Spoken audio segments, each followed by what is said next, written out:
It's really good. Of course, I can't leave you there, though, because this is a review, and so I have to state facts to back up my opinion, right?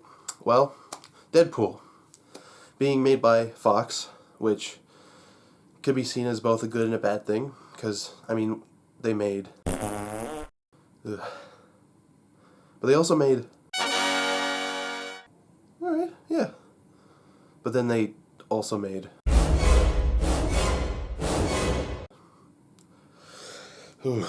I still have nightmares of that last one.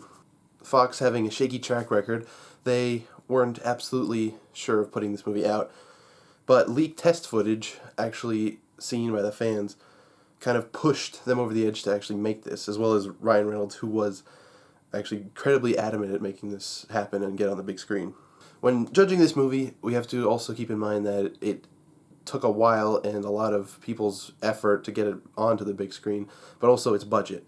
Because its budget is around $50 million. And I know what you're going to say. You're going to say, Jared, my name is Jared, by the way, Jared, $50 million, I can buy like 12 houses with that. Or, I don't know, 160 iPhone 7s. But when you compare $50 million to the budget of other superhero big budget action movies, it's actually incredibly small. Let's take a look at another origin story, single hero movie. Both Iron Man and Captain America took about $140 million to make a piece. And a comedic origin story hero movie like Ant-Man took about $130 million to make. And then when you bring them all together in the big team-ups like the Avengers, which cost $220 million to make, and then Avengers 2, which cost $280 million to make. So when you compare all of those prices to the $50 million that Deadpool had to work with, it's amazing they actually got to make this kind of movie out of the, resources that they had. Next, talk about the actual character of Deadpool. So as people know from the comics, Deadpool is this crazy, fourth wall breaking, hilarious, inappropriate, and overall fan favorite character in Marvel Comics. And in fact, he has, over the short amount of time that he's actually been in the comics compared to other heroes, he's actually risen to the top and become one of the best-selling comic franchises of all time. Ryan Reynolds, being a Deadpool fan, knew that he wanted to portray this character, and he actually pulled off portraying it as completely accurate as I think they could have done on screen. And I think he did a very good job of putting, there's obviously passion behind it. He likes the character, and he knew that he wanted to portray it accurately so that the fans would also like it and see that passion. And I think they actually accomplished that with this. Now, signature jokes of Deadpool in the comics include fourth wall breaking, which is when a joke will be self-aware and kind of reference that it's in the medium that it's in. Like, if I paused this review while I was editing it and while you were watching it in order to explain that this is fourth wall breaking, when I made you self-aware of the fact that you were watching a video, which you probably should have already been. So, who's really to blame here? Yeah, that's it. Thank you, editor me. Anyway, fourth wall breaking can be seen in movies like Monty Python and the Holy Grail, and that's about all I can think of because it's not used much as a comedic device in many movies, because I guess producers are afraid that it'll confuse the audience, but I think when it's done well, it's incredibly funny, and some of my favorite comedy in any medium, movies, video games, books, and comic books, which is where Deadpool came from. Deadpool does fourth wall breaking well. Not to the extent that I would have wished personally, but he does it pretty well. Even from the beginning, the opening credits, fourth wall breaking is right there, and that's made me really happy. That it sets you off on the right foot for this movie. But as I personally would have wanted to see Deadpool break out of the movie, rewrite the script, maybe even kick the director out and take his seat, that does not happen, but I feel like that's reasonable as, they're trying to appeal to as many audiences as possible, and if they went all the way with that, it would probably, scare some people off. So, it gets close, but it doesn't, push it over the edge, like I personally would have wanted to, but it satisfied my fourth wall breaking craving, if you will. So, the pacing of this movie is kind of strange, but that's because of the kind of different way they tried to tell the story.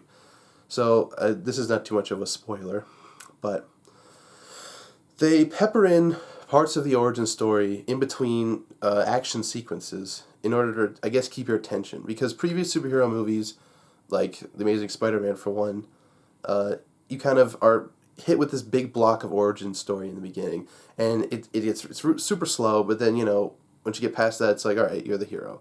But Deadpool tried to avoid this, which I think is very good, because if they didn't do it the way they did, they would have probably seen not as good reviews.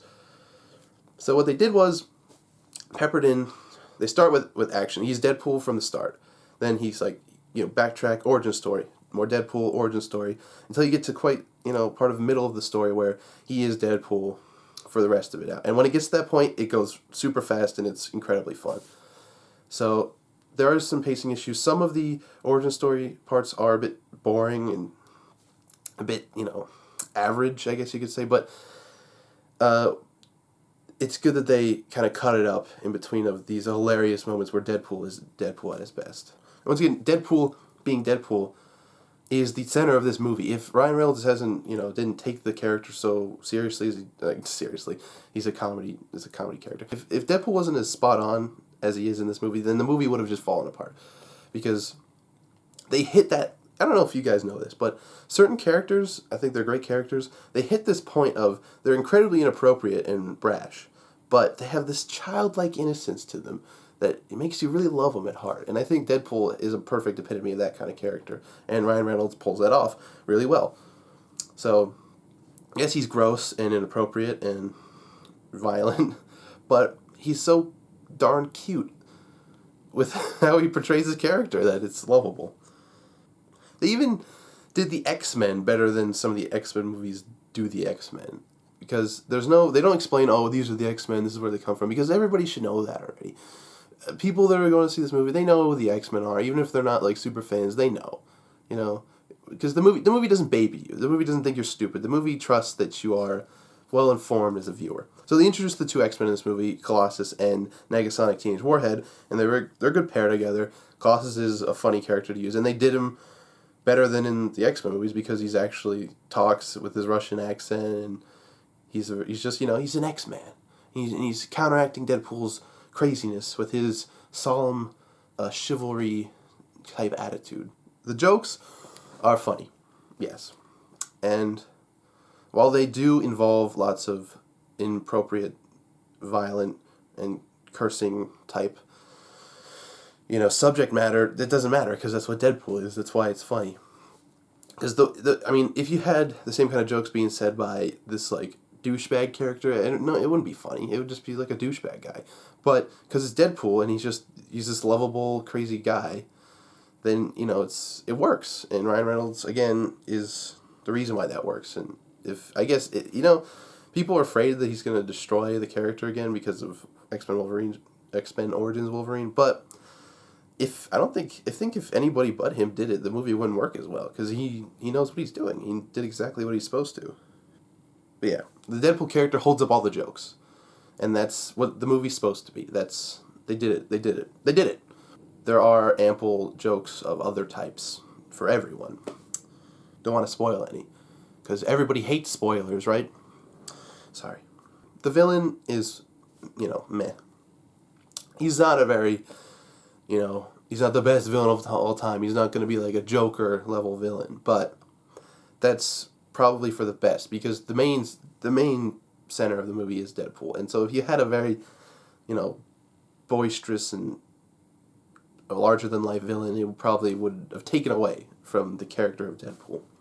They even made fun of the villain in the opening credits by just saying he's the British villain, as they were kind of making fun of the stereotype and the archetype while they used it at the same time. Which is funny, and you can applaud them somewhat for that. So the CGI is a bit shaky at times, you could tell. It's not like top-notch CGI, but that's, again, you can look back, blame that on the $50 million budget, which what they've actually done is amazing with only $50 million as we've compared to the other big superhero movies. So I can let that go a little bit because of the smaller budget. So yeah, the comic book fans will be satisfied with the character, And, normal people just going to see the movie for fun, they're going to like it too, as long as they don't get offended. But then again, if you're going to get offended by this, why are you even watching it in the first place? You know what you're getting into. At least you should. It's a very fresh take on the superhero movies in general. And I think for people who are tired of, the same, origin story, he was a normal guy, and then he came up through the ranks, and he got this power, and then he saved the world, which has been, the backbone of most superhero movies from the past decade or so. I think they're gonna like how the new fresh take this has on it, and it'll be a fun new kind of ride. It'll be a fun new experience for moviegoers, I guess, and I think it should be applauded for that as well. As a conclusion, I would say it's a perfect family movie. Take your children, take your parents, take your grandparents, take everyone just to go see this movie. But reviewer me, it's rated R for nudity, violence, and above all else, that dreaded cursing. Oh, yeah. Yep, it's rated R for nudity and violence and excessive cursing. But I think you tell that to your parents or your children and you see if they're okay with it. And if they are, just go take them, because it's worth it, all right? It doesn't matter if you'll ruin your relationship with them, because you'll have seen this amazing movie and they'll have seen it too. I can't say that. Don't take your children to see this movie. Take your parents, if you're cool with them like that. If you're very, open with your parents, if you're friends, you stay with your parents, go take them to see this movie, but not your children. Definitely save it for when your children are at least, 15, 16. I think that's all right at that point. Then you can show your children. Show them the amazingness of this movie. That's old enough, right? Yeah, why not? Just go see it, to support a passion project and a fresh take on the genre. Because, this movie almost didn't happen. Fox almost didn't let this one go through. So they gave him a low budget and they said, just do what you want, which is good. Because if they had more control over this, it probably wouldn't have been as good as it was. Because when the, production company, Fox, for this example, gets involved, then sometimes they kind of destroy the magic that the movie would have. Yeah, just go support it, because it is a passion. It's not a cash grab. They're not just making this movie to take your money. They're making it because they wanted to make it and they knew people would enjoy it. And you can tell that because from the writing, it's there. The directing is pretty good too. The performance is top notch. And so you can just go support it for that. Just support more movies like this, so more of these kind of passionate movies get made. And so we can see more great movies in theaters, because those are the kind of movies that are good, or ones that the people working on it want to be working on it and they like what they're working on. So yeah, this movie met my expectations and exceeded them a little bit, which is good. And I think that's a lot of the consensus other people have too, is that it's a good movie. Just go see it, even if you don't like all of this stuff. Even though you're not a comic book fan, go see it. If you're not into this, dirty humor, go see it anyway. What are you gonna? Is it gonna scar you for life? Maybe, probably not. Just go see it. So that concludes this review. And if you hated it and you hated my opinion, then you can go check out, somewhere around here, probably toward the bottom, some of my videos that I made, and you can judge those even harshly than I judge this movie.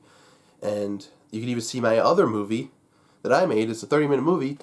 And if you hated me, you can go write all the mean comments you want, or if you liked me, you can write good comments. But nobody likes people on the internet. You can write all the mean comments you want, tell me how my movie sucked and how I was so wrong about this movie. So yeah, check out my videos, my movie, and yeah, there we go. Take it away, editor me.